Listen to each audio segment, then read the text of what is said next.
Hello, this is Edwin, Dearborn, another edition of caffeinated content. I've never done an edition of caffeinated content here. This is from Panera Bread, and it's really early in the morning, so the light's at an angle where it's very bright in my face, but it's where we talk about great business ideas over that hot cup of coffee.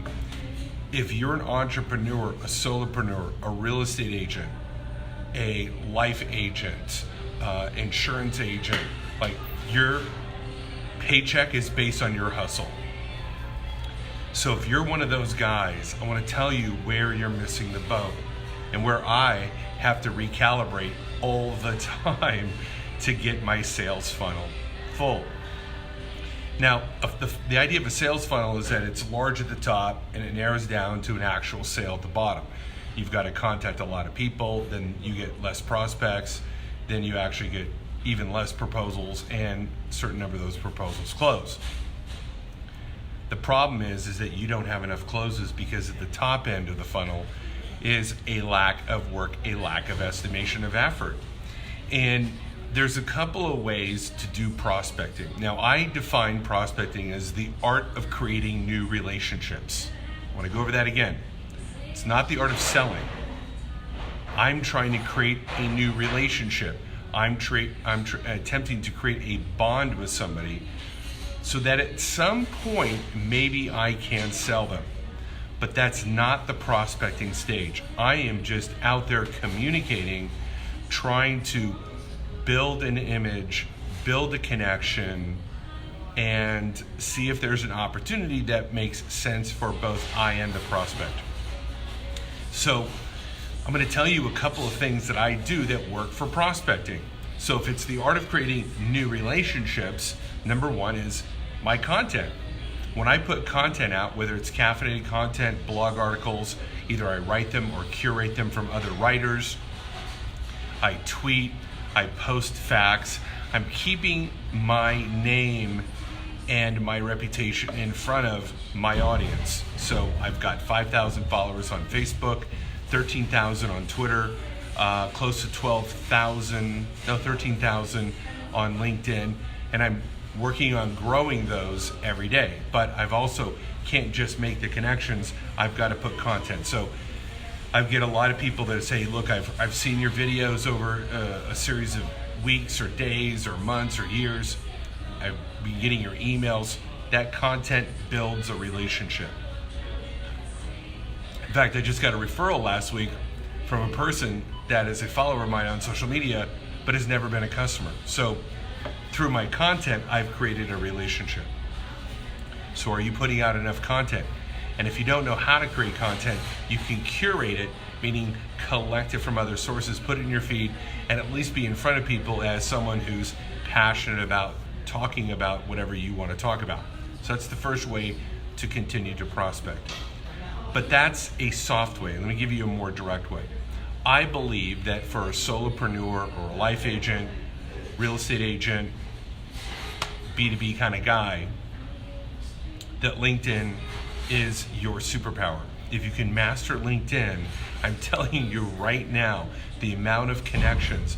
I'm connecting with people every single day to the degree that I'm active every single day. If I'm not active on LinkedIn, then of course I'm not creating new relationships.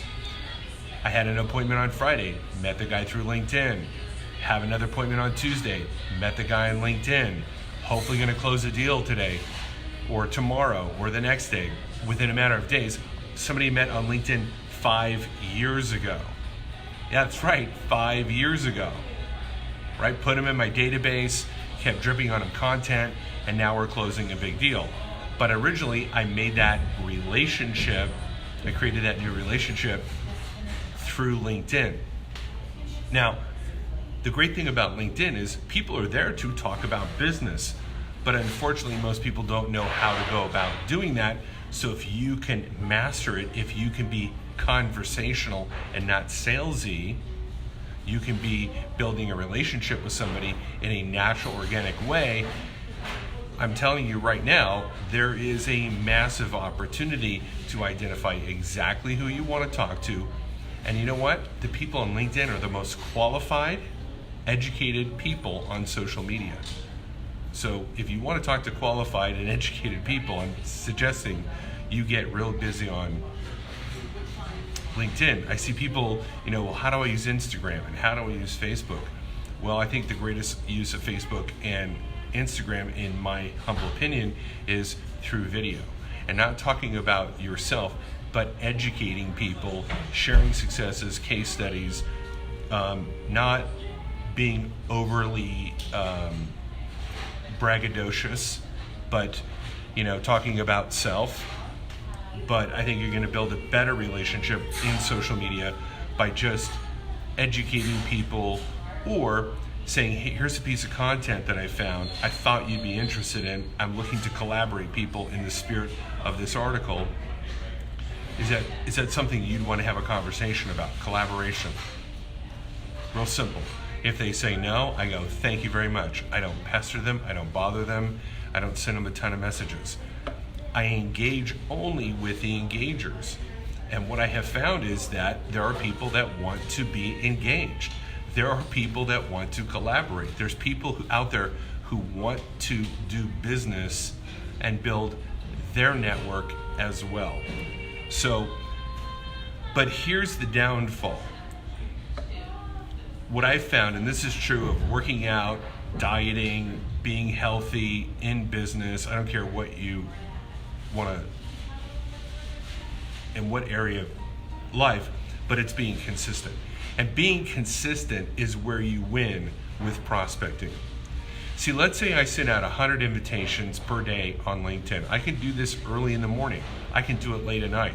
I don't have to do this during my other times. So if you got a side hustle, here's how you can start prospecting your side hustle early in the morning or late at night, and actually start building relationships. So let's say you're doing real estate part-time.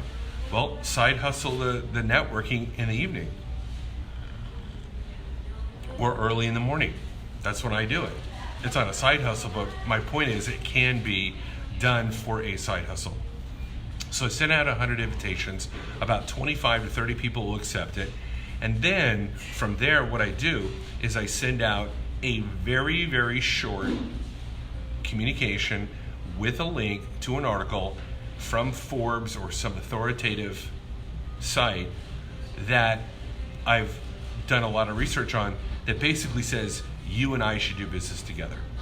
So, hey, I'm a financial professional, you're a real estate agent. Here's a Forbes article where it says real estate agents and financial professionals should work together.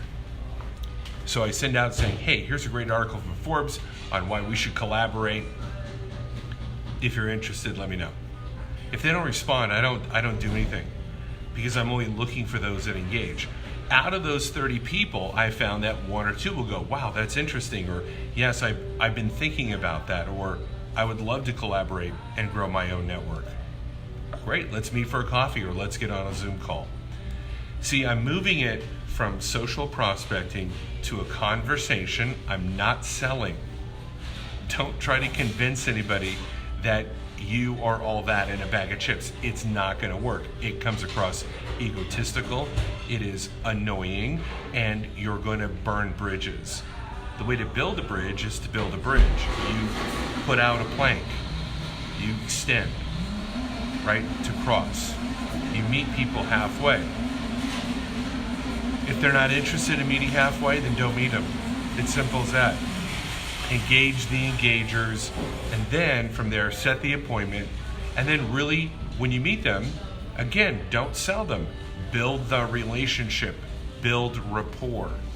Building a business takes years, maybe even decades, to build a brand.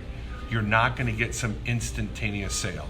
You're going to get way more traction if you actually build a relationship with that individual, build trust, come across as somebody, man, you know what? This is somebody that I want to continue to meet.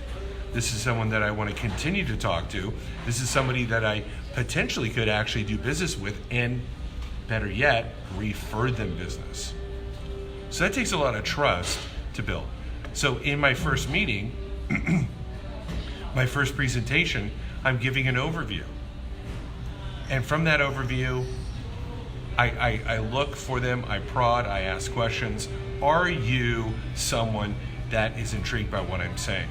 And if they're like, no, great, I get their email, I put in my email database, and like the guy that I met 5 years ago that I'm doing a deal with this week, I let my content continue to build the relationship. See? Because I'm prospecting. I understand what prospecting is. I know where it fits in the cycle of sales, and I'm not trying to rush the process. I'm trying to build quality connections. In a world that's in a hurry, in a world that seems to be a bit cold, why don't you be the person that's the opposite? Be somebody who's actually trying to build bridges, somebody who's actually trying to add actual value to the relationship, someone who's trying to build a team of collaborators. And you know what? You're going to find that there's people that want to do business with that type of individual, and that is what's going to build your network. Absolutely. So if you're not putting in the hours and the time, you won't win with prospecting. If you're not sending quality content, you're not going to win with prospecting. If you're not